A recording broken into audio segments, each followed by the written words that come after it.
বিশ্বাস, এরপরে ফেরেশতাদের প্রতি বিশ্বাস, যত আসমানি কিতাব রয়েছে আসমানি কিতাবের প্রতি বিশ্বাস, যত নবী রাসূল এসেছেন সব নবী রাসূলের প্রতি বিশ্বাস, আখিরাতের প্রতি বিশ্বাস এবং তাকদীরের উপর বিশ্বাস। এই ছয়টার নাম হচ্ছে ঈমান। দেখেন আল্লাহর নবী ঈমানকে কত সহজ করে দিয়েছেন আমাদের জন্য, যে এই ছয়টার মধ্যে যে বিশ্বাস করবে সে মুমিন হয়ে যাবে। তাহলে এটাকে একটু ব্যাখ্যা করতে চাই। দেখেন প্রথমে ইসলাম, পরে ঈমান। কারণ কি, ইসলাম একজন মুসলমানের বাহ্যিক বাইরের আবরণ, আর ঈমান হচ্ছে ওই মুসলমানের ভেতর। উদাহরণ দিচ্ছি, দুনিয়াবি উদাহরণ। ইসলাম হচ্ছে বডি আর ঈমান হচ্ছে রূহ। ইসলাম হচ্ছে শরীর আর ঈমান হচ্ছে রূহ। তো আল্লাহ নবী বলেন ঈমান মানে ছয়টা বিষয়কে কমপক্ষে বিশ্বাস করতে হবে। আল্লাহর প্রতি বিশ্বাস, আখিরাতের বিশ্বাস, ফেরেশতার প্রতি বিশ্বাস, নবী রাসূলের প্রতি বিশ্বাস, আসমানি কিতাবের প্রতি বিশ্বাস এবং তাকদীরের উপর বিশ্বাস। এবার আপনি বলবেন যে ভাই ছয়টা হয়ে গেল, বিষয়টা কি এরকম?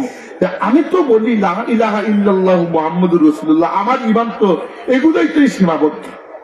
এবার দেখেন আমি আপনাকে একটা উদাহরণ দিই। যে কোনো জায়গায় পৌঁছাইতে হলে প্রথমে আমরা বড় থেকে শুরু করে করে আস্তে আস্তে ছোটর দিকে যাই। উদাহরণস্বরূপ আজকে আমি প্রথমে যখন জিজ্ঞেস করেছি আমার সফর সঙ্গীতে থাকে যে আমার মাহফিল ডেট লিখে যে আজকে মাহফিল কোন জায়গায়, সে বলেছে লামাকাজি। আচ্ছা আমি প্রথমে মনে করেছি লামাকাজি, পরে আবার জিজ্ঞেস করেছি লামাকাজি আসার পরে লামাকাজির মধ্যে কোন জায়গায়, সে বলেছে এই ফতেপুর মাদ্রাসার রাস্তা দিয়ে। রাস্তা পার হয়ে এসেছি, এরপরে বলছি এখন কোন জায়গায় এক্স্যাক্টলি, সে বলেছে কৃষ্ণপুর গ্রামে। দেখেন আমি প্রথমে কৃষ্ণপুর গ্রাম বললে হয়তো চিনতাম না, প্রথমে সে বড় জায়গার কথা বলেছে। গতকালকে আমি গিয়েছি প্রথমে মাধবপুর, পরে গিয়েছি বানিয়েছন। তো সে আমাকে কিন্তু প্রথমে বলেছে মাহফিল আমাদের আজকে দুইটাই হবিগঞ্জ। হবিগঞ্জ এটা বিশাল জেলা, প্রথমে এই বড়টা, এরপরে আস্তে আস্তে ছোট করে বলেছে না প্রথম মাহফিল হচ্ছে মাধবপুর। মাধবপুরের মধ্যে কোন জায়গায় কি একটা গ্রাম খালি এখানে নাকি ভুলে গেছে, ওই গ্রামে। এভাবে আমাদের ঈমান প্রথমত ওই ছয়টা বিষয়ের উপর, তাই না? এরপরে যদি এটাকে আপনার সংক্ষিপ্ত করেন তাহলে ওলামা কেরাম বলেছেন ঈমান কি, ঈমানের সংজ্ঞাকে আরো ছোট করা যায়। কিভাবে? ছয়টা লাগবে না, আরো ছোট করেন। ছোট করলে কি হবে? ওলামা কেরাম বলেছেন আল ঈমানু তাসদীকু মুহাম্মাদিন সাল্লাল্লাহু আলাইহি ওয়াসাল্লাম ওয়া বিমা জাআ বিহি মিন ইনদিল্লাহি তাআলা। ঈমান হচ্ছে মুহাম্মদ সাল্লাল্লাহু আলাইহি ওয়াসাল্লামকে বিশ্বাস করার নাম, আর তিনি আল্লাহর কাছ থেকে যা নিয়ে এসেছেন ওইগুলোকে বিশ্বাস করার নাম। আপনি বলবেন ভাই বাকি ছয়টা কই গেল? আপনি বললেন ছয়টা, এখন আল্লাহর প্রতি বিশ্বাস কিন্তু আপনি বাদ দিয়ে দিয়েছেন, খালি বলতেছেন নবীর প্রতি বিশ্বাস। এবার আসুন ওই আগের ছয়টা একটু ফিরে যাই। দেখেন আল্লাহর প্রতি বিশ্বাস মানে কি, আল্লাহর প্রতি বিশ্বাস আপনি কিভাবে করেছেন? এক বাক্যে যদি বলা হয় তাহলে বলেছেন আপনি লা ইলাহা ইল্লাল্লাহ, এটাই আল্লাহর প্রতি বিশ্বাস। মানে আল্লাহ ছাড়া আর কোনো মাবুদ নাই। আল্লাহ ছাড়া যে আর কোনো মাবুদ নাই, ওইটা আপনি কিন্তু সারা দুনিয়া, সারা আসমান জমিন খুঁজে দেখেন নাই আর কোনো মাবুদ আছে কিনা। না আপনি পৃথিবীর বাইরে কোনোদিন গিয়েছেন। আমরা জানি পৃথিবীর বাইরে, পৃথিবীর থেকে বড় বড় হাজার নয়, লক্ষ নয়, কোটি কোটি গ্রহ, তারা, নক্ষত্র আসমানে ঘুরে বেড়াচ্ছে। যা কিছু ঘুরে বেড়াচ্ছে, বিজ্ঞানীরা যা কিছু দেখতে পেয়েছেন সবই হচ্ছে প্রথম আসমানের নিচে, এরপরে দ্বিতীয়, তৃতীয়, চতুর্থ, পঞ্চম, ষষ্ঠ, সপ্তম। আল্লাহ নবী বলেছেন একটা আসমান থেকে তার ঠিক উপরের আসমানটা এত বড়।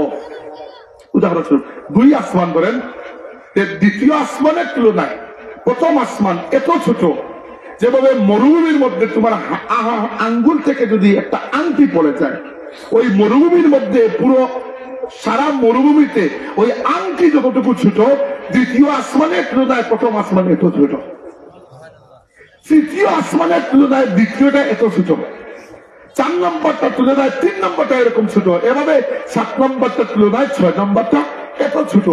আল্লাহর কুরসির তুলনায় 7 নম্বর আসমান এত ছোট, আর আল্লাহর আরশের তুলনায় আল্লাহর কুরসি এত ছোট। এই এত বিশাল সৃষ্টি আল্লাহ, আপনি তো দুনিয়ার বাইরে কি বাংলাদেশের বাইরে হয়তো কখনো যাওয়া হয় না, তো আপনি জানলেন কিভাবে লা ইলাহা, যে আল্লাহ কোন মাবুদ যে নাই, মাবুদ কি নাই? মাবুদ তো আছে। দেখেন না আপনি মন্দিরে গিয়ে দেখেন কত মাবুদ বানাইয়া রাখা হয়েছে, কত মানুষ পূজা করে, করে না? কেউ গরুরও তো পূজা করে, কেউ সাপের পূজা করে, নাগ দেবতা, কেউ আবার পূজা করে সূর্যের, কেউ চন্দ্রের, কেউ আগুনের পূজারী। দুনিয়াতে মানুষ, ওই দিন শুনলাম আমেরিকার কিছু মানুষ শয়তানের পূজা করে। শয়তানকে তারা বলেন লুসিফার, তাদের খোদার নাম লুসিফার। আর যে ধর্ম ওটাকে বলা হয় সেটানিজম, আলাদা চার্চ আছে, মন্দির থেকে বলা হয় সেটানিক চার্চ। এবং ওইখানে যত জিনিসের ব্যাপারে আল্লাহ নফরত করেছেন সব জিনিস করা হয় এখানে, যত জিনিস। কোন কোন জাদুকররা আবার শয়তানের মাধ্যমে, এই জন্য শয়তানের পূজা করে, শয়তানকে সন্তুষ্ট করে, শয়তানকে দিয়ে ওই কাজগুলো করায়। মাবুদ তো আর অভাব নাই, মাবুদের বাগান পুকুরে লেগে আছে। আপনি যে সব মাবুদকে অস্বীকার করে দিলেন, বলে লা ইলাহা, তা আপনি তো প্রত্যেকটা মাবুদকে গিয়ে চেক করেন না, তুমি ঠিক আছো কিনা, তুমি ঠিক আছো কিনা। আপনি বলে দিয়েছেন লা ইলাহা, আর কোন মাবুদ নাই ইল্লাল্লাহ, কেবল আল্লাহ ছাড়া।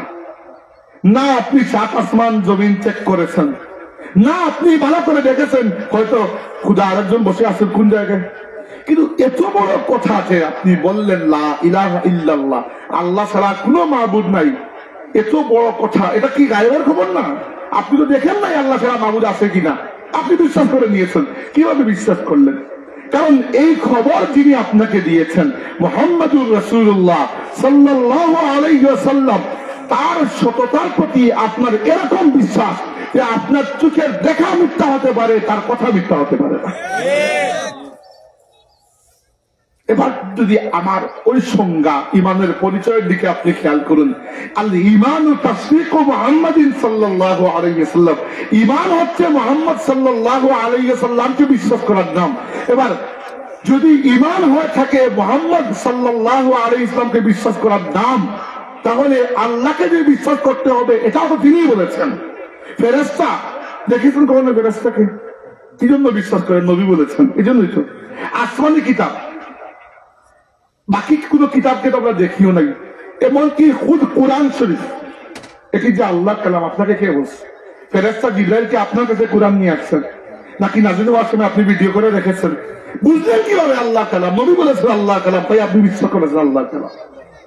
আমি এখানে বসে আপনাকে মানুষ কবরে যাওয়ার পর থেকে শুরু করে হাসরের ময়দানে মানুষ কিভাবে উঠবে, হাসর কিভাবে হবে, জান্নাত কিরকম, জাহান্নাম কিরকম, পুরো বর্ণনা দিতে পারবো। আমি তো নিজে গিয়ে দেখি নাই, কেউ এখান থেকে গিয়ে এসে খবরে দেয় নাই। বুঝলাম কিভাবে? নবী বলেছেন এইভাবে, এই জন্য এইভাবে। মানে আমাদের পুরো ঈমানটা নির্ভর করে একজনের উপর, তিনি হচ্ছেন মুহাম্মদুর রাসূলুল্লাহ সাল্লাল্লাহু আলাইহি ওয়াসাল্লাম। এজন্য যদিও ঈমান 6টা বিষয়কে বিশ্বাস করার নাম, আল্লাহকে বিশ্বাস, ফেরেশতাকে বিশ্বাস, আখিরাতকে বিশ্বাস, তাকদীরকে বিশ্বাস, আসমানি কিতাবকে বিশ্বাস, নবী রাসূলকে বিশ্বাস, এই তামাম বিশ্বাসটা মূলত এক বিশ্বাসের উপরে টিকে আছে, ওইটা হচ্ছে আল ঈমান তাসদীকু মুহাম্মাদিন সাল্লাল্লাহু আলাইহি ওয়াসাল্লাম। ঈমান মানেই হচ্ছে মুহাম্মদকে বিশ্বাস করা সাল্লাল্লাহু আলাইহি ওয়াসাল্লাম, ওয়া বিমা জাআ বিহি মিন ইনদিল্লাহ, আর তিনি আল্লাহর পক্ষ থেকে যা নিয়ে আসছেন এগুলোকে বিশ্বাস করা। আমি যদি আপনাকে বলতাম যে আল্লাহ সত্য না, আপনি বলতেন যে এত বড় খবর আপনি কিভাবে জানবেন? আপনি যদি আমাকে বলতেন তুমি কি জানো খবরে 3টা প্রশ্ন করা হবে, আমি বিশ্বাস করতাম। দাবি বলতাম তুমি কিভাবে জানলে? খবরে তো তুমি ক্যামেরা ফিট করে দেখো নাই। কি জন্য বিশ্বাস করেছি? নবী বলেছেন। আমাদের এরকম ইয়াকিন আল্লাহ নবীর প্রতি, তিনি যা বলেছেন সত্য বলেছেন। সাহাবা কেরামের ঈমানের মূল মার্কাজ, আমাকে বিষয় দেওয়া হয়েছে নবী সাল্লাল্লাহু আলাইহি ওয়াসাল্লামের শানমান, এই জন্য আমি টপিকটা তুললাম। আল্লাহর রাসূলের সবচেয়ে বড় শান আমাদের কাছে এইটা যে আমরা আমাদের নবীকে এত বিশ্বাস করি যে তিনি যা বলেন এরপরে আমরা কোনো প্রশ্ন করি না, প্রশ্নের জরুরতও মনে করি না। এটা খালি আপনার আমার বিষয় নয়। ওই যে একটু আগে যার কথা বললাম, দুনিয়ার সবচেয়ে শ্রেষ্ঠ ইমানদার, লাউ হুজিনা ঈমানু আবু বকর ফি ঈমানিল আলামি লারাজাহা, আবু বকরের ঈমানকে যদি এক পাল্লায় তোলা হয় আর বাকি তামাম মুমিনের ঈমানকে এক পাল্লায় তোলা হয়, আবু বকর সিদ্দিকের ঈমান ভারী হয়ে যাবে। আমাকে বলুন, আবু বকর রাদিয়াল্লাহু আনহু কোন বড় ডিগ্রির অধিকারী ছিলেন। মক্কায় কোন কলেজ, ইউনিভার্সিটি, বিশ্ববিদ্যালয় কিছু ছিল, লাইব্রেরি ছিল, কিচ্ছু ছিল না, কিচ্ছু ছিল না ওইদিকে। যখন আল্লাহ নবী সাল্লাল্লাহু আলাইহি ওয়াসাল্লামের প্রতি ওহী নাযিল হয়েছে, মক্কায় সর্বোচ্চ 15 থেকে 17 জন মানুষ দস্তখত করতে পারত। কারণ ওই যুগের মানুষের শিক্ষা দীক্ষার মূল বিষয় ছিল মুখস্থ করা। আরবদের জেহেন শক্তি খুব ভালো, এরা সব কিছু মুখস্থ করে রাখতে পারত। এরা মুখস্থ বাকি কিছু তো করতে করতো, এরা মানুষের নসবনামা মুখস্থ করতো। প্রত্যেকটা মানুষ জানতো যে এর নসবনামা কি, 14 শ্রেণী পর্যন্ত মুখস্থ। তারা মানুষের নসবনামা, তারা উটের নসবনামা মুখস্থ করে রাখতো, যে এই উটের বাপ কে, ওটা দাদাকে, পর্যদাকে, সব মুখস্থ। সেই যুগে আবু বকর রাদিয়াল্লাহু, আমরা আজকের যুগে এত এত গালগোড়া ডিগ্রি, কিন্তু এটা জানি না যে আল্লাহর কাছে গিয়ে হাসরের ময়দানে আদৌ দাঁড়াতে পারবো কিনা। আর আবু বকর সিদ্দিক রাদিয়াল্লাহু জীবনে একটা করে ডিগ্রি নাই, দরকারই হয় নাই, হয়ে গেছেন দুনিয়ার শ্রেষ্ঠ ঈমানদার। কিভাবে? একটা উদাহরণ শুধু দিয়ে দেই। আবু বকর সিদ্দিক রাদিয়াল্লাহু ঈমানের পেছনে মূল কারণটা কি আসলে? আবু বকর রাদিয়াল্লাহু হেঁটে আসছেন, মক্কা তো একজন কাফির তাকে ধরলো, তাকে বললো যে আবু বকর, তুমি শুনেছ তোমার নবী কি বলতেছেন? আবু বকর বললেন, কি বলতেছেন? তো তারা বললো, তোমার নবী আজকে গল্প করছেন, তিনি নাকি গত এক রাতের মধ্যে মেরাজের সফরে গিয়েছেন।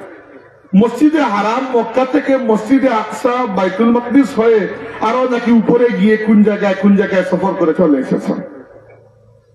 তোমার কি মনে হয়, এটা কি সত্য?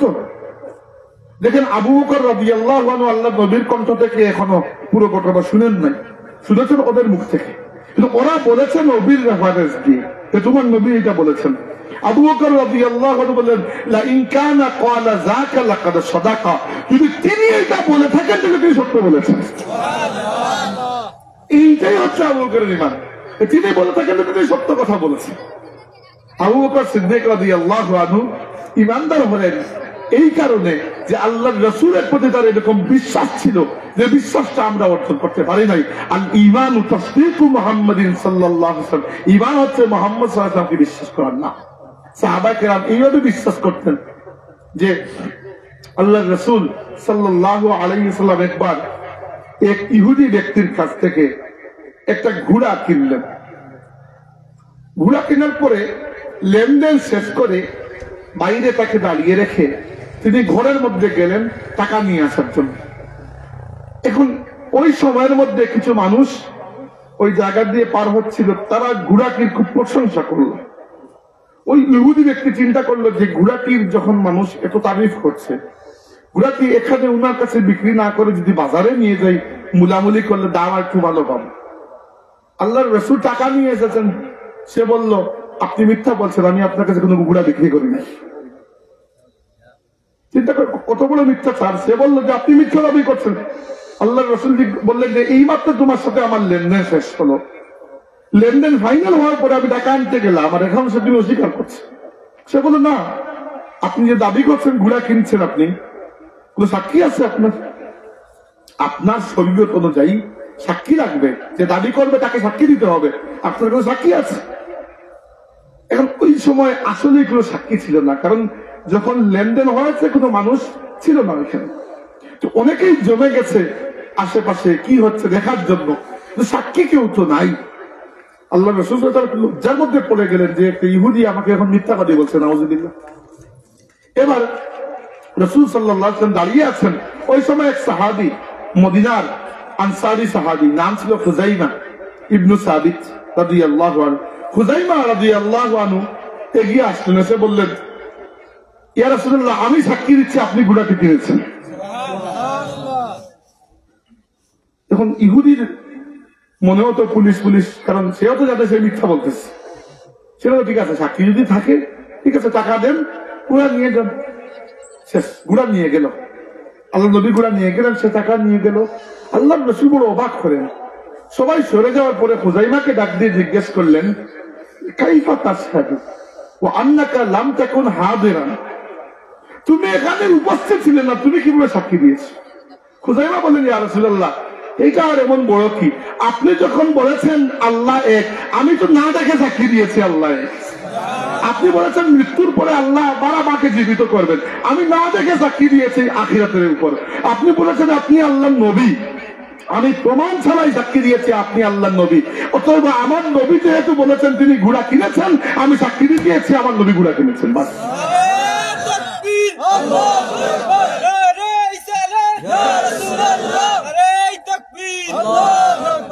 হাজিরিন, এই ছিল আল্লাহ রসুলের সাহাবায়ে কেরামের ঈমান আল্লাহ নবীর প্রতি। রাসূল সাল্লাল্লাহু আলাইহি ওয়াসাল্লাম তখন বললেন যে আমার শরীয়তে সাক্ষী কবুল হওয়ার জন্য দুই পুরুষের সাক্ষীর প্রয়োজন হয়। কারণ বিয়েতে সাক্ষী কয়জন থাকা লাগে? কমপক্ষে দুই পুরুষ অথবা এক পুরুষ এবং দুই নারী। যদি দুইজন পুরুষ না পাওয়া যায় তাহলে এক পুরুষ দুই নারী সাক্ষী হচ্ছে কোরআন শরীফে এসেছে শাহাদাতাইন, দুই সাক্ষী। মানে আদালতে যদি কোনো মানুষের উপর আপনার কোনো কিছু দাবি করতে হয় কমপক্ষে দুইজন পুরুষের সাক্ষীর প্রয়োজন হবে। আল্লাহ নবী বলেন আজ থেকে আমার সাহাবী হুযাইমার সাক্ষীকে দুই সাক্ষী হিসাবে কবুল করা হবে। তো আল্লাহ রাসূলের প্রতি সাহাবায়ে কেরামের এই যে ঈমান, এটাই তাদেরকে দুনিয়ার মধ্যে সর্বশ্রেষ্ঠ ঈমানদার বানিয়েছে। আচ্ছা, তাইলে দেখেন এখন আপনি আল্লাহর প্রতি বিশ্বাস থেকে শুরু করে বাকি যাবতীয় বিশ্বাসকে আপনি একবার খেয়াল করুন। অন্য কোন জিনিস আপনি দেখেন নাই, শুধু নবীর কথার উপর আপনি ঈমান এনেছেন। উদাহরণস্বরূপ আল্লাহ এক, দেখেন নাই আপনি, দেখা সম্ভব না। আল্লাহ তো গায়েবের গায়েব, এত গায়েব যে ফেরেশতারাও তো আল্লাহকে দেখেন না। আল্লাহকে দেখা এত সহজ নয়। হাদিসে এসেছে ফেরেশতা জিবরাইল সেই দিন আল্লাহকে দেখবেন যেদিন হাসরের ময়দানে আল্লাহ আমাদের বিচার করবেন। আল্লাহ রাব্বুল আলামিন ইহ জগতে একমাত্র দেখা দিয়েছেন একজনকে, তিনি হচ্ছেন আপনার আমার নবী সাল্লাল্লাহু আলাইহি ওয়াসাল্লাম। আর কাউকে আল্লাহ দেখা দেন নাই, সাক্ষাৎ দেন নাই প্রকাশ্যে। আল্লাহ রাব্বুল আলামিনের শান নয় তিনি বান্দাকে ইহ জগতে ইহ হায়াতে আল্লাহ সাক্ষাৎ দেন না। এরপরে ফেরেশতার প্রতি বিশ্বাস, ওইটাও গায়েবের উপর। কিভাবে বিশ্বাস করলেন?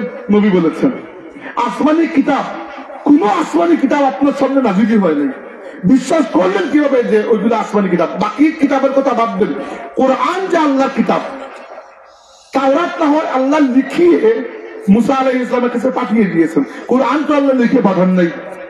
আল্লাহ বলেছেন তানজিলুম মির রাব্বিল আলামিন, তানজিলুম মির রাব্বিল আলামিন নাযালা বিহির রূহুল আমিন আলা কলবিকা লিতাকুনা মিনাল মুনজিরিন। হে রাসূল, এই কোরআন রব্বুল আলামিনের পক্ষ থেকে জিবরাইলের মাধ্যমে আপনার কলব মুবারকের মধ্যে আমি আল্লাহ নাযিল করেছি। তো আপনি দেখেন নাই নাযিল হতে?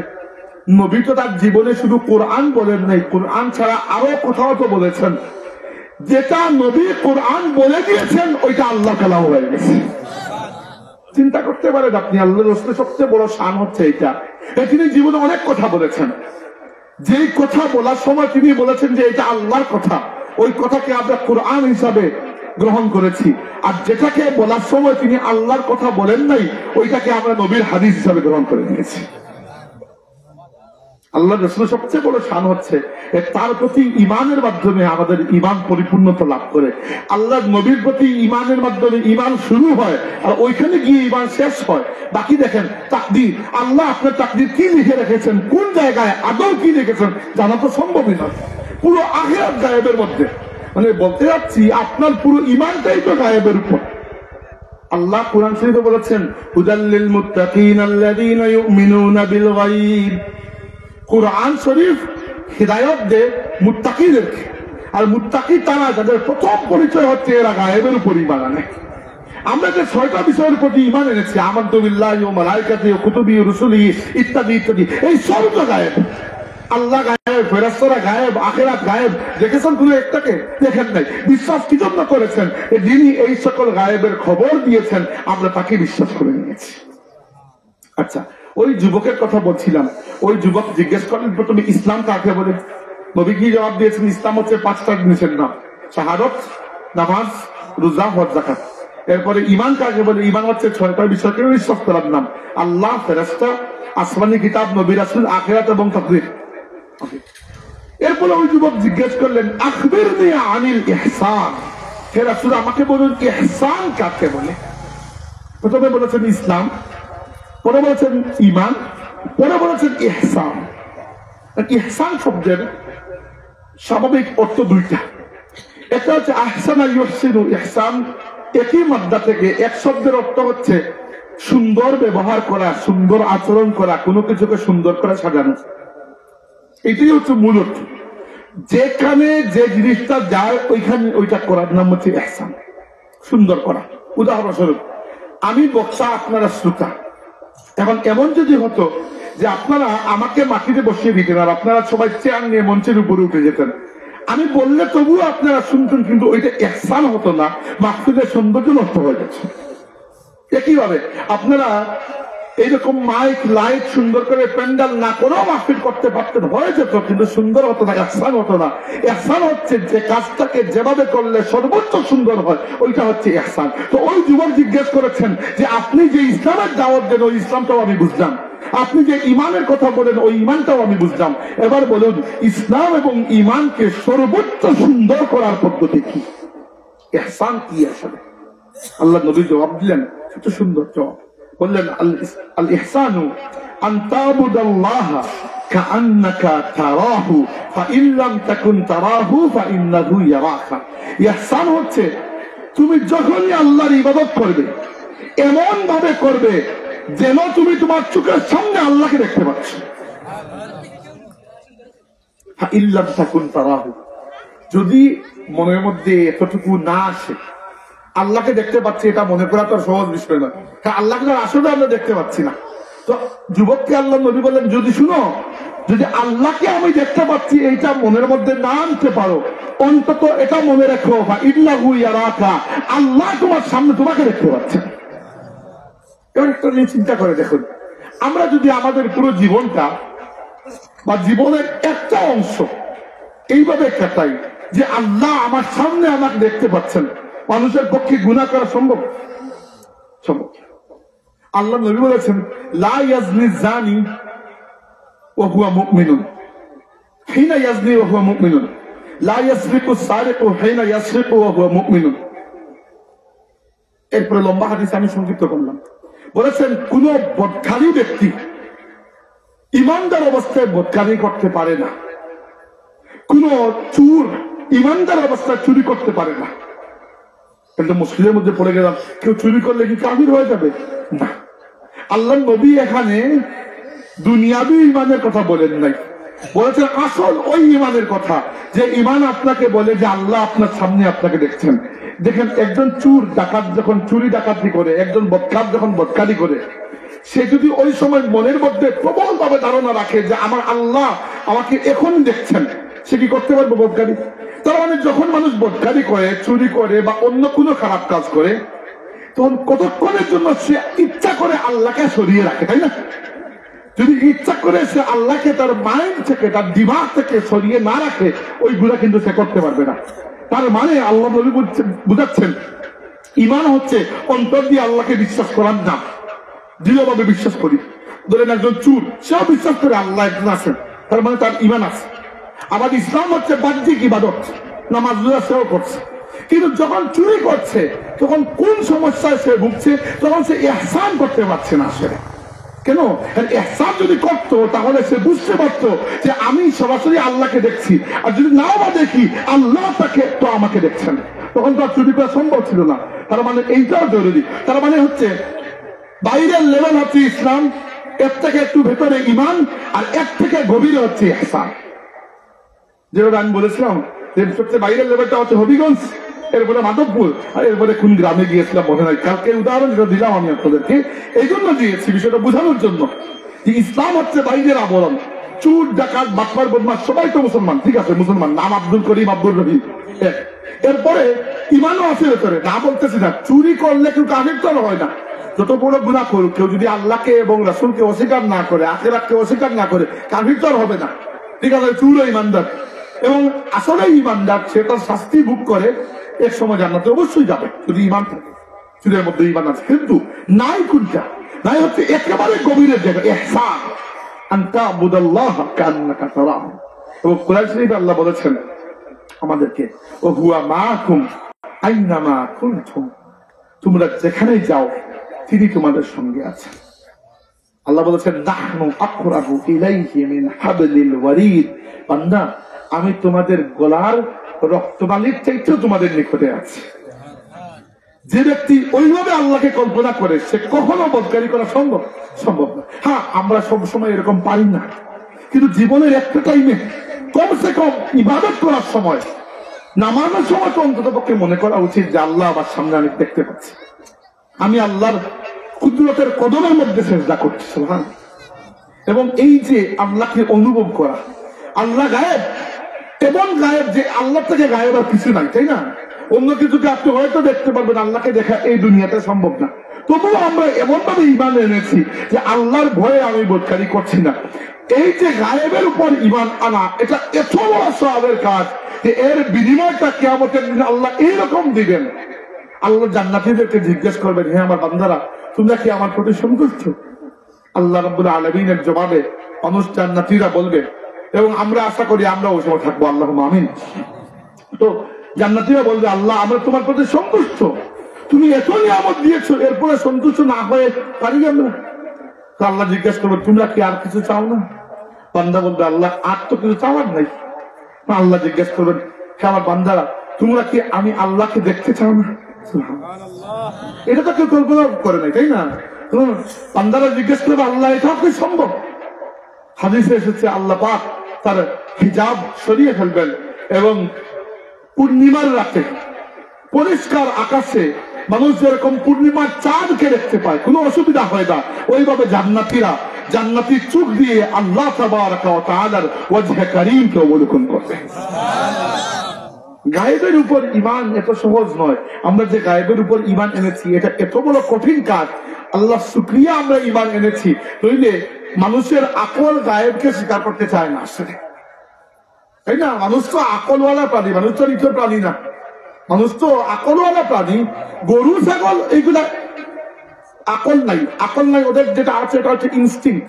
ইনস্টিংক্ট মানে ওরা কিছু জিনিস জানে, অতটুকুর মধ্যে ওদের ইলিম সীমাবদ্ধ। তারা জানে না খেলে মারা যাবো, খেতে হবে, খাওয়ার জন্য হালাল হারামের কোনো হিসাব নাই।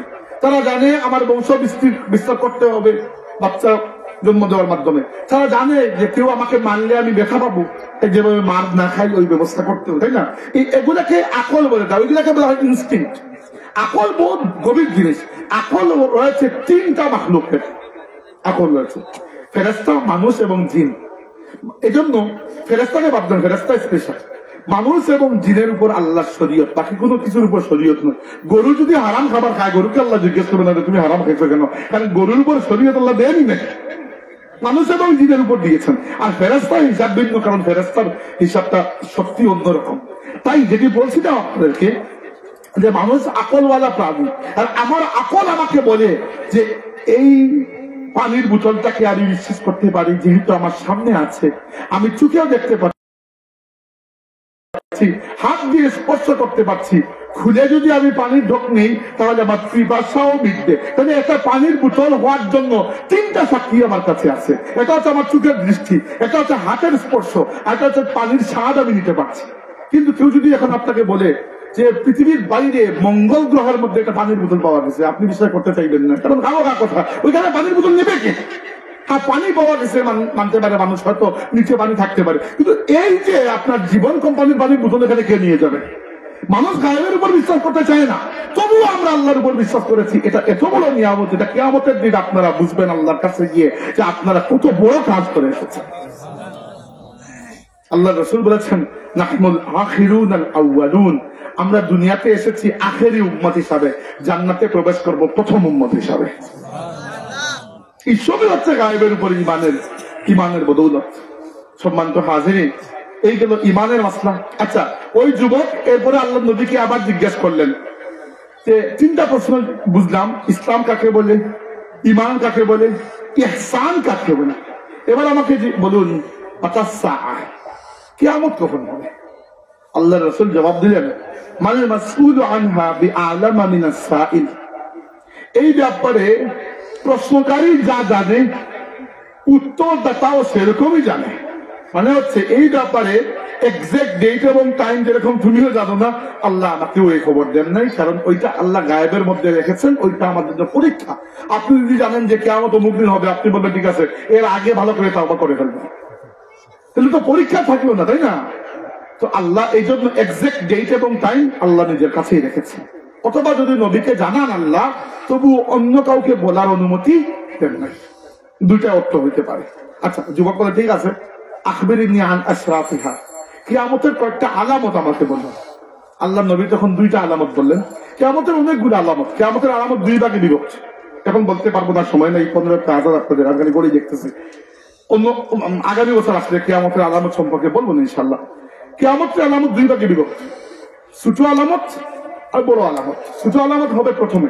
ছোট আলামত গুলো এরকম না যে আপনি এক্স্যাক্টলি বুঝতে পারবেন। ছোট আলামত গুলো হবে অনেক লম্বা সময় জুড়ে। এবং কিয়ামতের একটা ছোট আলামত হচ্ছে যে মানুষ তার মা বাবাকে সম্মান করা বাদ দিয়ে দেবে।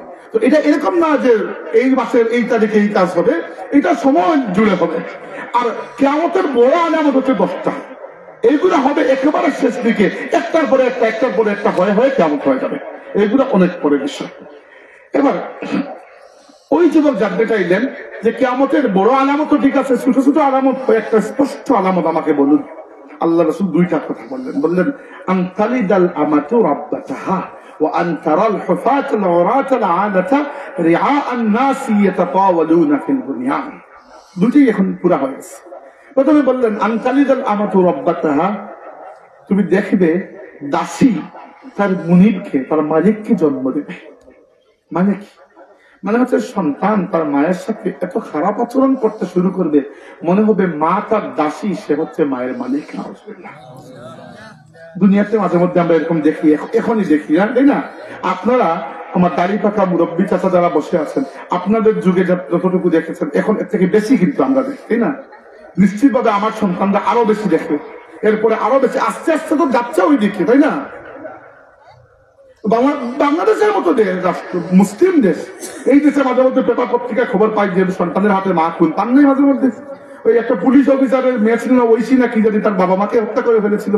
দেখেন বাংলাদেশের মতো, ওইটা যদি আমেরিকা হতো বুঝতে পারতাম, মনকে বানাইতে পারতাম। বাংলাদেশের মতো একটা দেশে এটা মেয়ে কত বছর, আমার বয়সের অর্ধেক বয়স হবে তার, সে এই বয়সে তো সাহস করে ফেললো, নিজের মা বাবাকে রাত্রি জবাই করে হত্যা করে ফেললো। এটা কল্পনা করা যেত না আজ থেকে 20-50 বছর আগে। আল্লাহ নবী কি বলেছেন আন তালিদাল আমাতু রাব্বাতাহা, তুমি দেখবে দাসী তার মালিককে জন্ম দিচ্ছে। এটা একটা কথা বলেছেন রূপ করতে। 2 নম্বর বলেছেন ওয়া আন তারাল হুফাতাল উরাতাল আলাতা রিআ আন-নাস ইয়াতাতাওয়ালুনা ফিল বুনিয়ান, তুমি দেখলে এক সময় যারা খালি পা এবং খালি গায়ে মরুভূমিতে উট ভেড়া বকরি এগুলো চড়াতো, এরা উঁচু উঁচু বিল্ডিং তৈরি করে কম্পিটিশন করবে একজন আরেকজনের সাথে। কাকে বুঝিয়েছেন? আরব দেশের মানুষদেরকে। আরবের একটা দেশ না, আরবি ভাষায় কথা বলে প্রায় 22টা দেশের মানুষ। আমরা খালি সৌদি আরবকে আরব মনে করি, এর পাশের দেশগুলোও আরব, সিরিয়াও আরব, ইরাকও আরব, দুবাইও আরব, কাতারও আরব, বাহরাইনও আরব, ওমানও আরব, ইয়ামেনও আরব, এইসবই আরব দেশ। তো আরব দেশের এখন সবচেয়ে বড় সম্পদ কি? তেল, তাই না? তেলের টাকাই তো আরবরা এত দবদবাই। তেল আবিষ্কার হয়েছে 1940-50-এর দিকে। এর আগ পর্যন্ত আরবদের কাজ কি ছিল জানেন? 2-3টা। একটা হচ্ছে মেষ ভেড়া বকরি চড়ানো, খুবই গরিব ছিল এরা, এবং মরুভূমিতে এরা মেষ ভেড়া বকরি চড়াতো, এটাই ছিল মেইন কাজ। আর কেউ কেউ কেউ ব্যবসা বাণিজ্য করতো। ব্যবসা বাণিজ্য কি? আরবের ওইখানে কোনো কিছু ফল ফসল হতো না, এখন কৃত্রিম ভাবে সার দিয়ে তারা অনেক কিছু করে, আগে হতো না। তো তারা ভারতে এসে মুসলা নিয়ে যেত, ওই মুসলাগুলো ইউরোপে বিক্রি করতো, এটা ছিল তাদের কাজ। তো আল্লাহ নবী কি বলেছেন যে আজকে যাদেরকে দেখছো মরুভূমিতে খালি পায়ে উট চড়িয়ে বেড়াচ্ছে, এরা এত ধনী হয়ে যাবে যে এরা উঁচু উঁচু বিল্ডিং তৈরির কম্পিটিশন করে। আপনারা একবার ইন্টারনেটে ঘেটে দেখবেন তো দুনিয়ার সবচেয়ে উঁচু উঁচু বিল্ডিং কোন জায়গায় আছে? আরবে তো বিল্ডিং দেখা যাচ্ছে, দুবাই একটা বিল্ডিং বানিয়েছে, তখন কাতারের শখ হয়েছে যে আমি আরো উঁচু বানাবো, কাতার আরো উঁচু। সৌদির শখ হয়েছে যে আমি আরো উঁচু বানাবো, সৌদি বানিয়েছে আরো উঁচু। দুবাই বলেছে না, এখন তো আমি এটার চাইতে উঁচু। বুর্জ খলিফা, ওই বুর্জ খলিফা যে 100 বিল্ডিং, ওই উপরে কোনো মানুষও থাকে না, থাকা তো সম্ভব নয়। এত উপরে আপনারা বললে আপনি থাকবেন? যদি ভূমিকম্প হয়, আপনি নামতে নামতে 3বার ভূমিকম্প হয়, 4বার শেষ হয়ে যাবে। এইগুলো অস্বাস্থ্যকর, তাই না? কেউ থাকে না। কি জন্য? একটাই কারণ, কম্পিটিশন, ইগো। আমি কেমনে পারবো না? ওই দুবাইয়ের ওই টাওয়ার দেখে সৌদি আর একটা নয়া টাওয়ার শুরু করেছে, ক্রিক টাওয়ার, ওইটা উপরের দিকে 1 মাইল পর্যন্ত। আধা রাস্তা যাওয়ার পরে ফান্ডিং শেষ হয়ে গেছে, এখন বাদ দিয়ে পড়ে আছে। খামোখাই টাকা থাকলে যা হয় আর আল্লাহ নবী সাল্লামের কথা কিন্তু সুবহানাল্লাহ এক্স্যাক্টলি আমরা বাস্তবায়ন দেখতে পাচ্ছি। এটি আমার নবীর সততার একটি দলিল, আমার নবীর মুআজিজা। আচ্ছা, ওই 5টি প্রশ্ন করে ওই যুবক বিদায় নিলেন। আর আল্লাহ নবীর সাহাবীরা বড় অবাক যে এত জরুরি প্রশ্ন ওই যুবক করলেন, যে প্রশ্নগুলো তো আমাদেরকে করা উচিত ছিল প্রথমে, আমরা কেন এতদিন এই প্রশ্নগুলো করলাম না? তো তারা অবাক। আল্লাহ নবী জিজ্ঞেস করলেন, তোমরা কি জানো ওই যুবককে? সাহাবীরা বলে, ইয়া রাসূলুল্লাহ, আল্লাহু ওয়া রাসূলুহু আ'লাম, আল্লাহ এবং রাসূল ভালো জানেন ওই যুবক কে ছিল, আমরা জানি না। আল্লাহ নবী সাল্লাল্লাহু আলাইহি ওয়াসাল্লাম বললেন যে হাযা জিবরিল আতাকুম ইউআল্লিমুকুম দীনাকুম, উনি ছিলেন আল্লাহর ফেরেশতা জিবরাইল। আতাকুম ইউআল্লিমুকুম দীনাকুম, তিনি এসেছেন তোমাদেরকে তোমাদের দ্বীন শেখানোর জন্য। যে প্রশ্নগুলো তোমরা আমাকে করা উচিত ছিল, আদবের কারণে তোমরা করো না, এইগুলা আল্লাহ জিবরাইলকে পাঠিয়ে ওই প্রশ্নগুলা করিয়ে আমার উম্মতের জন্য এই জবাবগুলো রেডি করে রেখেছে। তাইলে আমরা আজকে আলোচনা শেষ করলাম এখানে। আমরা বুঝতে পারলাম যে ইমানের মূল মার্কাজ হচ্ছে আল্লাহর নবীর প্রতি ইমান। আল্লাহ পাক এই ইমানের উপর দুনিয়াতে রাখুন এবং এই ইমান নিয়ে দুনিয়া থেকে বিদায় হওয়ার তৌফিক আমরা বলি আমিন। ওয়া আখিরু দাওয়ানা আলহামদুলিল্লাহি রাব্বিল আলামিন। দুরূদ সাল্লাল্লাহু আলা সাইয়্যিদিনা ওয়া মাওলানা মুহাম্মদ ওয়া আলা আলিহি ওয়া আসহাবিহি সাল্লাল্লাহু আমিন। আলহামদুলিল্লাহি রাব্বিল আলামিন ওয়াস সালাতু ওয়াস সালামু আলা সাইয়্যিদিল মুরসালিন ওয়া আলা আলিহি ওয়া আসহাবিহি আজমাইন। ربنا تقبل منا إنك أنت السميع العليم وتب علينا يا مولانا إنك أنت التواب الرحيم। الله আমরা এই মাহফিলটা তুমি কবুল আর মঞ্জুর করো মওলা। আল্লাহ এই মাহফিলের সাহায্য করে দুনিয়া আখিরাতে তুমি সাহায্য করো। আল্লাহ আমরারে মাফ করে দাও, আমরা জিন্দা মুর্দা মা বাবারে মাফ করে দাও। রব্বির হামহুমা কামা রাব্বায়ানি সগীরা। আল্লাহ আমরা বেমারি আপনারে শিফা দান করো, অভাবী আপনার অভাবরে দূর করে দাও, বেরোজগারি আপনার লাগে হালাল রিজিকের দরজা খুলে দাও। তোমার বান্দা আপনি বড় মায়া করছেন আল্লাহ, তার মায়ারে তুমি কবুল আর মঞ্জুর করো। এই এলাকার প্রতি তোমার রহমত আর বৃষ্টি বর্ষণ করো। এই মাহফিলের ওসিলা এই এলাকার তামাম মুর্দেগানকে তুমি মাফ করে দাও। আল্লাহ এই মাহফিলের যে মানুষগুলো উপস্থিত হয়েছেন প্রত্যেকের হাতকে আজকে পরিপূর্ণ করে বিদায় দাও। যার দিলের ভিতরে যে নেক আশা আছে পূর্ণ করে দাও। যে ভাই যে মুশকিলের মাঝে আসেন আল্লাহ মুশকিল আপনি আসান করে দাও। আল্লাহ হাসরের ময়দান আমরা তোমার হাবিব আর শাফাআত থেকে বঞ্চিত করিও না। আল্লাহুম্মা সাল্লি আলা সাইয়্যিদিনা নবিয়িনা মুহাম্মদ ওয়া আলিহি ওয়া আসহাবিহি আজমাইন বিফadli সুবহানা রাব্বিকা রাব্বিল ইজ্জাতি আম্মা ইয়াসিফুন ওয়া সালামুন আলাল মুরসালিন ওয়া আলহামদুলিল্লাহি রাব্বিল আলামিন।